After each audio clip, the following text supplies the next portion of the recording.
ദൈവത്തിൻ്റെ അതിപരിശുദ്ധമായ നാമം വാഴ്ത്തപ്പെടുമാറാകട്ടെ. 1 കൊറിന്ത്യർ 3:16-17 വാക്യങ്ങൾ ഇങ്ങനെ വായിക്കുന്നു. നിങ്ങൾ ദൈവത്തിൻ്റെ ആലയമെന്നും ദൈവത്തിൻ്റെ ആത്മാവ് നിങ്ങളിൽ വസിക്കുന്നുവെന്നും അറിയുന്നില്ലേ?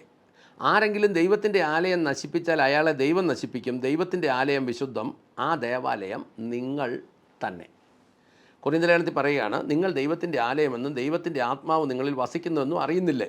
ആരെങ്കിലും ദൈവത്തിൻ്റെ ആലയം നശിപ്പിച്ചാൽ അയാളെ ദൈവം നശിപ്പിക്കും. ദൈവത്തിൻ്റെ ആലയം വിശുദ്ധം, ആ ദേവാലയം നിങ്ങൾ തന്നെ. കൊരിന്ത്യർ ലേഖനത്തിൽ തന്നെ 1 കൊരിന്ത്യർ 6-ാം അധ്യായത്തിനകത്തും ഇത് തന്നെ പറയുന്നു. 19-20 പറയുന്നത്, ദൈവത്തിൽ നിന്ന് നിങ്ങൾക്ക് ലഭിച്ചത് നിങ്ങളിൽ വസിക്കുന്നതുമായ പരിശുദ്ധാത്മാവിൻ്റെ മന്ദിരമാകുന്നു നിങ്ങളുടെ ശരീരം എന്നറിയുന്നില്ലേ? നിങ്ങൾ നിങ്ങളുടെ സ്വന്തമല്ല, നിങ്ങളെ വിലയ്ക്ക് വാങ്ങിയിരിക്കുന്നു. ആകയാൽ നിങ്ങളുടെ ശരീരം കൊണ്ട് ദൈവത്തെ മഹത്വപ്പെടുത്തുക എന്ന് അവിടെ എഴുതിയിരിക്കുന്നു. നിങ്ങൾ നിങ്ങളുടെ സ്വന്തമല്ല, നിങ്ങളെ വിലയ്ക്ക് വാങ്ങിയിരിക്കുന്നു എന്ന് പറഞ്ഞാൽ പരിശുദ്ധാത്മാവ് അകത്ത് ഉള്ള മനുഷ്യൻ അവൻ്റെ സ്വന്തമല്ല, അവനെ വിലയ്ക്ക് വാങ്ങിയിരിക്കുന്നു. അവനെ വിലയ്ക്ക് വാങ്ങിയേക്കുന്നത് എന്താണ് വില കൊടുത്തേക്കുന്നതെന്ന് 1 പത്രോസ് 1:18-19 വാക്യങ്ങളിൽ, വ്യർത്ഥവും പരമ്പരാഗതവുമായ ജീവിതഗതിയിൽ നിന്ന് നിങ്ങളെ വീണ്ടെടുത്തിരിക്കുന്നത് വെള്ളി, പൊന്ന് മുതലായ നശ്വരമായ വസ്തുക്കളാലല്ല, പിന്നെയോ ക്രിസ്തു എന്ന നിർദോഷവും നിഷ്കളങ്കവുമായ കുഞ്ഞാടിൻ്റെ വിലയേറിയ രക്തത്തിലാണെന്ന് നിങ്ങൾ അറിയുന്നുവല്ലോ. അതായത് ഒരുത്തൻ്റെ ഉള്ളിൽ പരിശുദ്ധാത്മാവ് വസിക്കുന്നു എങ്കിൽ, കൊരിന്ത്യർ ലേഖനം പറയുന്നത് പോലെ വസിക്കുന്നു എങ്കിൽ അവനെ വില കൊടുത്ത് മേടിച്ചിരിക്കുന്നതാണ്. അവൻ്റെ സ്വന്തമല്ല. സ്വന്തമല്ലാത്തവനെ വില എന്താണ് എന്ന് പറയുന്നത് കുഞ്ഞാടിൻ്റെ വിലയേറിയ രക്തത്താൽ. അങ്ങനെ വിലയേറിയ രക്തത്താൽ വീണ്ടെടുത്തവൻ്റെ ഉള്ളിൽ മാത്രമേ പരിശുദ്ധാത്മാവ് വസിക്കുന്നുള്ളൂ. വിശ്വാസി എന്നും പറഞ്ഞ് നടക്കുന്ന എല്ലാവരുടെയും ഉള്ളിലൊന്നും പരിശുദ്ധാത്മാവില്ല. ശുശ്രൂഷകൻ എന്ന് പറഞ്ഞ് നടക്കുന്നവരുടെയും ഉള്ളിലും പരിശുദ്ധാത്മാവ് എല്ലാവരുടെയും ഉള്ളിലൊന്നുമില്ല. പരിശുദ്ധാത്മാവിനെ പോലെ തോന്നിക്കുന്ന ചില ആത്മാക്കൾ അതുണ്ട്. ചില ലക്ഷണങ്ങളൊക്കെ കാണിക്കും. കപടഭക്തി കാണിക്കും, കപട വിനയം കാണിക്കും, അന്യഭാഷയ്ക്ക് ഒരു കുറവും വരികയില്ല. അപ്പോൾ ഇതൊന്നും കണ്ടു കഴിഞ്ഞാൽ തിരിച്ചറിയാൻ പറ്റും. തിരിച്ചറിയണമെങ്കിൽ ഈ പരിശുദ്ധാത്മാവ് വസിക്കുന്നതും ആ വ്യക്തികളുടെ പ്രവർത്തികളുമായി ബന്ധപ്പെട്ട ഇതിനെ തിരിച്ചറിയാൻ പറ്റുള്ളൂ. ചില പ്രവർത്തികൾ കണ്ടാൽ പോലും തിരിച്ചറിയാൻ പറ്റിയല്ല. ഈ പരിശുദ്ധാത്മാവ് അകത്ത് വന്നാൽ എന്ത് ചെയ്യുമെന്ന് കൊരിന്ത്യർ ലേഖനം 12-ാം അധ്യായത്തിൽ അതിൻ്റെ 8 മുതൽ 11 വരെ വായിച്ചു കഴിഞ്ഞാൽ നമുക്ക് മനസ്സിലാകും. ഒരാൾക്ക് ആത്മാവിലൂടെ ജ്ഞാനത്തിൻ്റെ വചനം നൽകിയിരിക്കുന്നു, മറ്റൊരാൾക്ക് അതേ ആത്മാവിനാൽ പരിജ്ഞാനത്തിൻ്റെ വചനവും, ഇനി വേറൊരാൾക്ക് അതേ ആത്മാവിനാൽ വിശ്വാസം, മറ്റൊരാൾക്ക് അതേ ആത്മാവിനാൽ തന്നെ രോഗശാന്തിക്കുള്ള വരങ്ങൾ, ഒരാൾക്ക് അത്ഭുത പ്രവർത്തികളുടെ വരം, മറ്റൊരാൾക്ക് പ്രവചനങ്ങളുടെ വരം, വേറൊരാൾക്ക് ആത്മാക്കളുടെ വിവേചനം, ഇനിയൊരാൾക്ക് ബഹുവിധ ഭാഷകൾ, ഇനി ഒരുവന് ഭാഷകളുടെ വ്യാഖ്യാനം.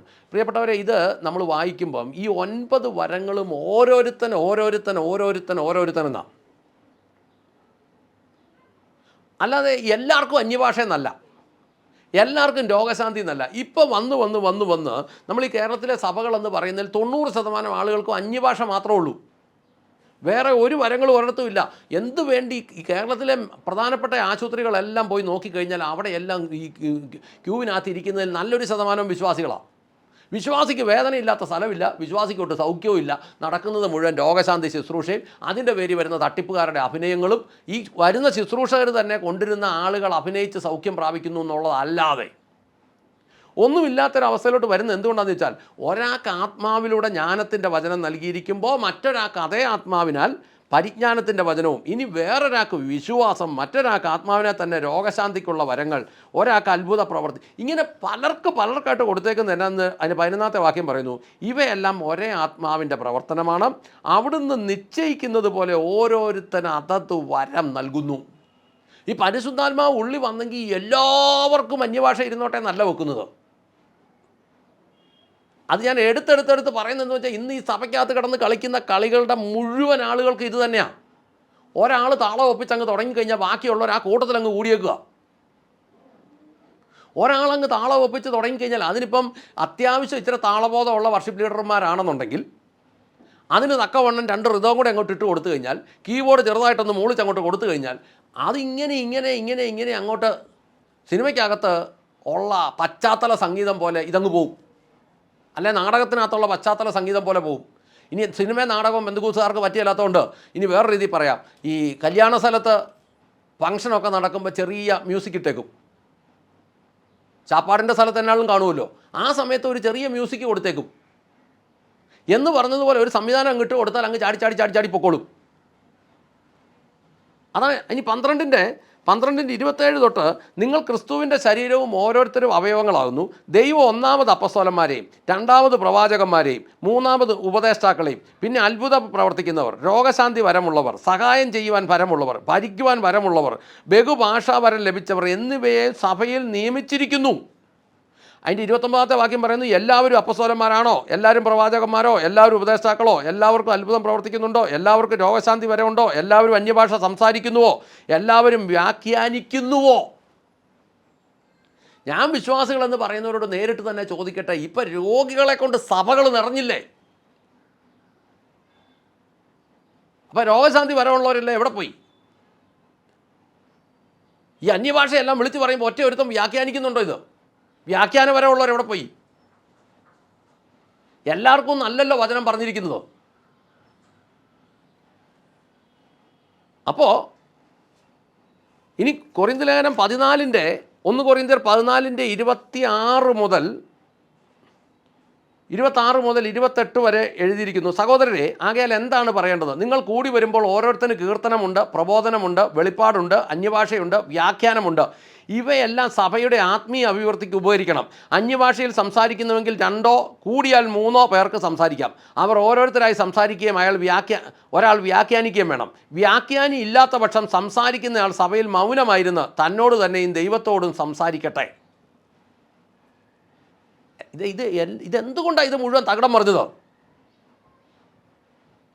ഇതെല്ലാം തകിടം മറിഞ്ഞത്. എന്നാൽ പരിശുദ്ധാത്മാവ് ഉപദേശവും എല്ലാം ഉണ്ടായിരുന്ന യേശുവിൻ്റെ മാറിൽ ചാരിക്കിടന്ന യോഹന്നാൻ വെളിപ്പാട് പുസ്തകത്തിൽ വ്യക്തമായി ആരാധനയെക്കുറിച്ച് പറയുന്നുണ്ട്. വെളിപ്പാട് പുസ്തകത്തിൽ വ്യക്തമായി ആരാധനയെക്കുറിച്ച് അതിൻ്റെ 4-ാം അധ്യായത്തിൻ്റെ 8 മുതൽ 10 വരെ പറയുന്നുണ്ട്. 5-ാം അധ്യായത്തിൻ്റെ 12 മുതൽ 14 വരെ പറയുന്നുണ്ട്. 19-ാം അധ്യായത്തിൻ്റെ 1 മുതൽ 4 വരെ പറയുന്നുണ്ട്. ഇതെല്ലാം എന്താണ് എന്ന് വ്യക്തമായിട്ട് സ്വർഗത്തിലെ ആരാധന എന്താണെന്ന് ഈ ഉപദേശവും ആത്മാവും അഭിഷേകവും വരങ്ങളും കൃപകളും അല്ലെങ്കിൽ അപ്പസ്തോലനും ഒക്കെ ആയിരുന്ന യോഹന്നാൻ ഇത്ര വ്യക്തമായിട്ട് ബൈബിളിൽ പറയുന്നുണ്ട്. ഈ യോഹന്നാൻ തന്നെ ഏറ്റവും ലാസ്റ്റ് നമ്മൾ വായിക്കുന്നു വെളിപ്പാട് പുസ്തകത്തിൻ്റെ 22-ാം അധ്യായത്തിൽ അതിൻ്റെ അവസാന അധ്യായമാണ്.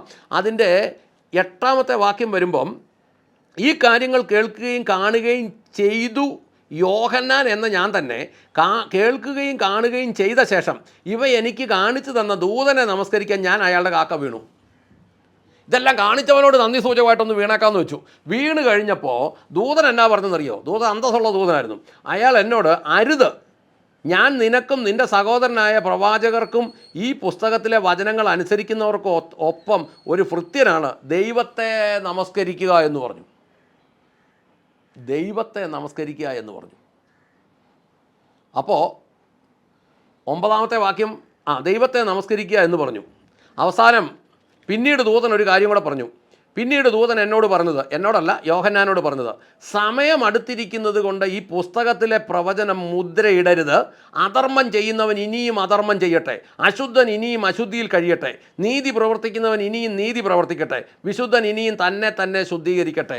അധർമ്മം ചെയ്യുന്നവൻ, ആരാധന പോലും യഥാർത്ഥത്തിൽ വെളിപ്പാട് പുസ്തകം ഇത്ര വ്യക്തമായിട്ട് സ്വർഗത്തിലെ ആരാധന ഇതാണ്. വിശ്വാസികളുടെ പിതാവായ അബ്രഹാം തൊട്ട് ഇസഹാക്ക് തൊട്ട് യാക്കോബ് തൊട്ട് ഇങ്ങോട്ട് വന്നവരെല്ലാം ദൈവത്തെ ഇങ്ങനെയാണ് ആരാധിച്ചെങ്കിൽ ഇന്നത്തെ ഈ ആരാധന സമ്പ്രദായം എന്ന് പറയുന്നത് തികച്ചും വചനവിരുദ്ധമാണ്, തെറ്റാണ്. വചനവിരുദ്ധമാണ്, തെറ്റാണ്. ദൈവത്തെ വീണ് നമസ്കരിച്ച പിതാക്കന്മാർ, കേരളത്തിൻ്റെയും ആദ്യകാല പിതാക്കന്മാർ അങ്ങനെയായിരുന്നു. അങ്ങനെയാണെങ്കിൽ നമുക്ക് ദൈവസന്നിധിയിൽ വീണ് നമസ്കരിക്കാം, ദൈവത്തിൽ നിന്ന് ബലം പ്രാപിക്കാൻ. സഭാ നേതാക്കന്മാരിത് സഭയെ പഠിപ്പിക്കുകയല്ല. കാരണം അത് അവരുടെ നിലനിൽപ്പ് തന്നെ അപകടത്തിലാവും. അപ്പോൾ തന്നെ എന്നാ ചെയ്യുന്നത് ചോദിച്ചാൽ, ഇത് ആധികാരികമായി ഇത് ശാസ്ത്രീയമായി കാണാതെ പഠിച്ച പണ്ഡിതന്മാരുണ്ട്. അത് യേശു ഭൂമി വന്ന കാലത്തും അങ്ങനത്തെ പണ്ഡിതന്മാരുണ്ടായിരുന്നു.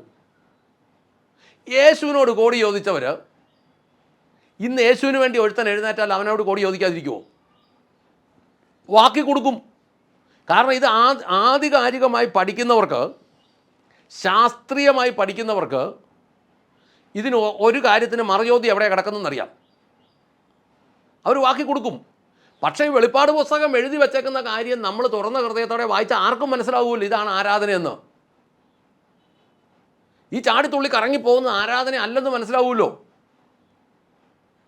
ഈ പാട്ടും കൂത്തും DJ ഒന്നും ആരാധന അല്ലെന്ന് മനസ്സിലാവുമല്ലോ. അത് മനസ്സിലാകണം. അതിനുവേണ്ടി പ്രാർത്ഥിക്കാം. സ്വർഗസ്ഥനായ ഞങ്ങളുടെ പിതാവേ, ഞങ്ങളുടെ കർത്താവായ യേശു ക്രിസ്തുവേ, പരിശുദ്ധാത്മാവായി ഞങ്ങളുടെ നല്ല ദൈവമേ, നല്ല ദിവസനായ സമയത്തിനായി സാഹചര്യത്തിനായി ഞങ്ങൾ നന്ദി പറഞ്ഞു പ്രാർത്ഥിക്കുന്നു. കർത്താവെ, എന്നെ ശ്രമിക്കുന്ന ഓരോരുത്തരുടെയും ഉള്ളം തുറക്കട്ടെ എന്ന് പ്രാർത്ഥിക്കുന്നു. ആരാധനയുടെ ജയം, ആരാധനയുടെ ബലം, ആരാധനയുടെ വിടുതൽ, ദൈവത്തിൻ്റെ സാന്നിധ്യം, ദൈവത്തിൻ്റെ കൂടെയുള്ള വസിക്കൽ, കർത്താവെ, ഓരോ ഭവനങ്ങളിലും ജനം ദൈവത്തെ വീണ് നമസ്കരിക്കട്ടെ. രാത്രിയുടെ യാമങ്ങളിൽ അവർ ദൈവസന്നിധിയിൽ ഉണർന്നിരിക്കട്ടെ. ദൈവം കടന്നു വന്നവരെ അനുഗ്രഹിക്കട്ടെ. കർത്താവെ, അവരുടെ ദാരിദ്ര്യ, രോഗ, പാപ, ശാപ, ദുഃഖങ്ങൾ മാറട്ടെ. അനുഗ്രഹിച്ചു പ്രാർത്ഥിക്കുന്നു. അങ്ങ് പ്രാർത്ഥന കേട്ട് അനുഗ്രഹിച്ച കൃപയ്ക്ക് നന്ദി. യേശു ക്രിസ്തുവിൻ്റെ ധന്യമുള്ള നാമത്തിൽ തന്നെ. ആമേൻ, ആമേൻ, ആമേൻ.